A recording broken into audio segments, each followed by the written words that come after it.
tendency to think that the mouth needs to be packed by putting cotton down the center of the mouth, into the throat.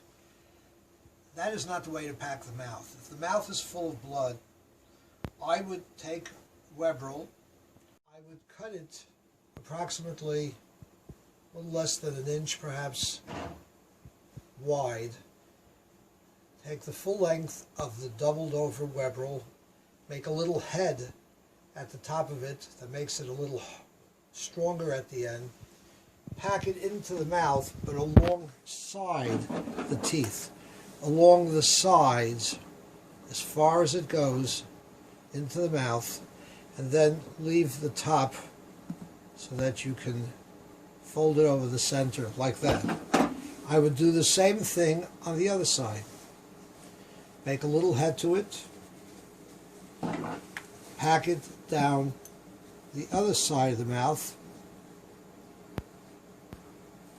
as far as it goes, and then leave what is left over at the center so that the mouth is packed, and this will stop bleeding.